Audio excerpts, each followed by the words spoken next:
मोहतरम नाज़रीन, क्या आपने कभी महसूस किया है कि सब कुछ ठीक होने के बावजूद आपके अंदर एक अजीब सी बेचैनी है, एक ऐसी खामोशी जो लफ्ज़ों में बयान नहीं हो पाती पर दिल के किसी कोने में शोर मचाती रहती है। अक्सर हम उस कैफियत को उदासी समझकर घबरा जाते हैं, कभी उसे तन्हाई का नाम देते हैं और कभी उसे महज एक ज़हनी बोझ समझकर नज़रअंदाज करने की कोशिश करते हैं। लेकिन क्या आपने कभी सोचा है कि ये बेचैनी कोई बीमारी नहीं बल्कि एक बलावा हो सकती है? जी हाँ, ये खामोश बेचैनी दरअसल अल्लाह की तरफ से एक खास चुनाव का इशारा है। जब वो रब आपको दुनिया की भीड़ से निकाल कर अपने करीब करना चाहता है, जब वो चाहता है कि आपकी रूह इस फानी दुनिया के सहारे छोड़कर असल सहारे की तरफ लौट आए, तो वो आपके दिल से सुकून छीन लेता है ताकि आप उसे ढूंढते हुए उसके मुसल्ले तक पहुंच जाएं। आज की उस वीडियो में हम इसी गहरे राज से पर्दा उठाएंगे कि अल्लाह जब किसी को चुनता है तो उसे बेचैन क्यों करता है। वो कौन सी निशानियां हैं जो बताती हैं कि आपकी ये तड़प एक बड़ी तब्दीली का पेश खीमा है, और क्यों ये खामोश बेचैनी दरअसल आपके लिए अल्लाह की सबसे बड़ी नामत है। अगर आप भी उस कैफियत से गुजर रहे हैं तो यकीन जानिए आप अकेले नहीं हैं, बल्कि आप मुंतखब किए गए हैं। आइए इस सफ़र का आगाज़ करते हैं और जानते हैं कि आपका रब आपसे उस वक्त क्या कहना चाह रहा है। क्या आपने कभी महसूस किया है कि सब कुछ ठीक होने के बावजूद आपके अंदर एक अजीब सी बेचैनी है, एक ऐसी खामोशी जो लफ्ज़ों में बयान नहीं हो पाती पर दिल के किसी कोने में शोर मचाती रहती है। अक्सर हम उस कैफियत को उदासी समझकर घबरा जाते हैं, कभी उसे तन्हाई का नाम देते हैं और कभी उसे महज एक ज़हनी बोझ समझकर नज़रअंदाज करने की कोशिश करते हैं। लेकिन क्या आपने कभी सोचा है कि ये बेचैनी कोई बीमारी नहीं बल्कि एक बलावा हो सकती है? जी हाँ, ये खामोश बेचैनी दरअसल अल्लाह की तरफ से एक खास चुनाव का इशारा है। उसे अपनी अमली जिंदगी से जोड़कर देखिए, जैसे एक छोटा बच्चा खिलौनों से खेल रहा हो और मग्न हो, लेकिन जैसे ही उसे अपनी माँ की कमी महसूस होती है, वो उन कीमती खिलौनों के दरमियान बैठकर भी रोने लगता है। वो खिलौने उसे खामोश नहीं करवा सकते, क्योंकि उसे अब खिलौना नहीं बल्कि माँ की गोद चाहिए। बिल्कुल उसी तरह जब अल्लाह आपको चुन लेता है तो वो आपके दिल से दुनिया की मोहब्बत के उन खिलौनों की लज्जत खत्म कर देता है। आपको महफिलों में एकताहट होने लगती है, आपको इन बातों में सुकून नहीं मिलता जो पहले आपका दिल बहलाती थीं। ये दरअसल इस बात का सबूत है कि अब आपकी रूह को दुनिया की नहीं बल्कि अपने खालिक की क़ुर्बत की प्यास लगी है। अल्लाह फरमाता है, वो लोग जो ईमान लाए और जिनके दिल अल्लाह के ज़िक्र से इत्मीनान पाते हैं, याद रखो अल्लाह के ज़िक्र ही से दिलों को इत्मीनान नसीब होता है। इस आयत में अल्लाह हमें कायनात का सबसे बड़ा राज बता रहा है कि ए इंसान, तूने सुकून को पैसों में ढूंढा, रिश्तों में ढूंढा, कामयाबियों में तलाश किया, लेकिन तू क्यों भूल गया कि ये दिल मैंने बनाया है और उसका सुकून सिर्फ मेरे पास है। जब आप बेचैन होते हैं तो ये आयत याद दिलाती है कि आपके दिल की मशीनरी सिर्फ ज़िक्र इलाही के ईंधन से चलेगी।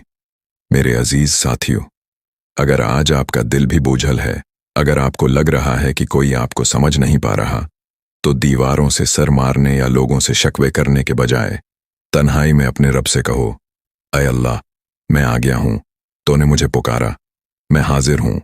याद रखिए, ये बेचैनी अजाब नहीं है, ये तो अल्लाह की वो पुकार है जो सिर्फ खास लोगों को सुनाई देती है। आपका इंतखाब हो चुका है, बस अब आपको पहला कदम इसके मुसल्ले की तरफ बढ़ाना है। जब आप इस खामोश बेचैनी से गुजरते हैं तो दूसरा बड़ा इशारा ये मिलता है कि अचानक आपका दिल इन गुनाहों या बुरी आदतों से बीजार होने लगता है जिनमें आपको कभी बहुत सुकून या मज़ा मिलता था।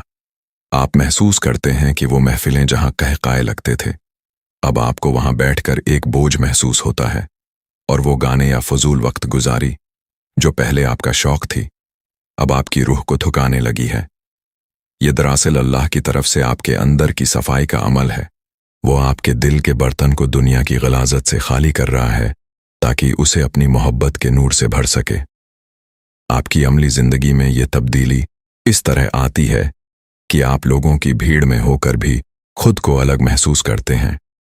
आपका दिल चाहता है कि बस थोड़ी देर के लिए कहीं तन्हाई मिल जाए, जहां कोई दिखावा ना हो, कोई शोर ना हो। ये बिल्कुल वैसा ही है जैसे किसी को बहुत कीमती मेहमान की आमद की तैयारी करनी हो तो वो सबसे पहले घर का फालतू सामान बाहर निकाल फेंकता है।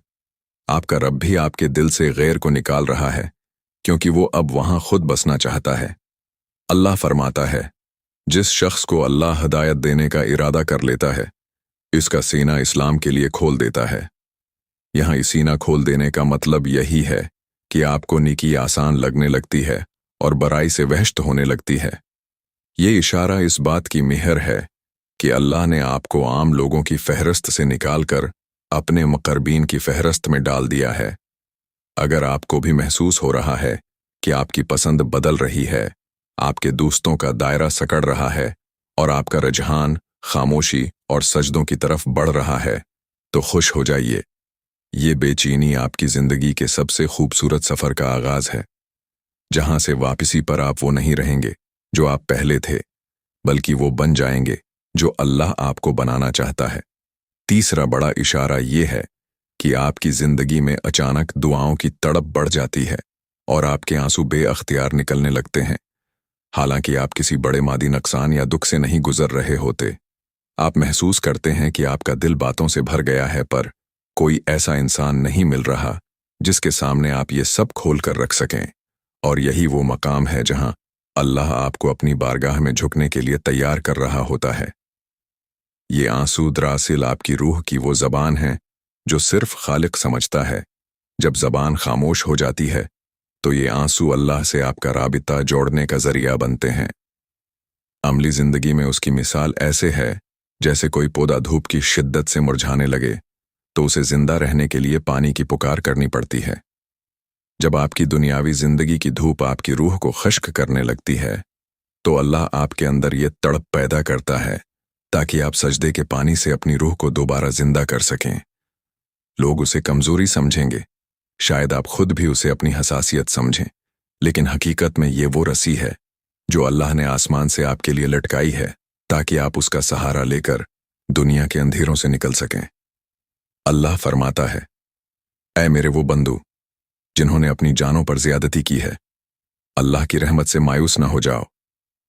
जब आपका दिल टूटता है और आप बेचैनी में तड़पते हैं तो ये आयत आपको बताती है कि आपका रब आपका इंतजार कर रहा है। वो आपकी पुकार सुनने के लिए बेताब है। वो चाहता है कि आप उसकी रहमत के समंदर में गोता लगाएं जहां आपकी तमाम बेचैनियां खत्म हो जाती हैं। ये तड़प और ये पुकार दरअसल अल्लाह की तरफ से दिया गया वो खास दर्द है जो हर दवा से बेहतर है। अगर आपको लग रहा है कि आपकी दुआओं में वो दर्द आ गया है जो पहले कभी नहीं था और आपका दिल सजदे में लंबी बातें करना चाहता है, तो जान लें कि ये अल्लाह के अचने हुए होने की सबसे बड़ी महर है। वो आपको दुनिया से तोड़कर अपने साथ जोड़ना चाहता है और ये ताल्लुक ही आपकी जिंदगी की सबसे बड़ी कामयाबी है, जिसके बाद आपको कभी किसी दूसरे सहारे की जरूरत महसूस नहीं होगी।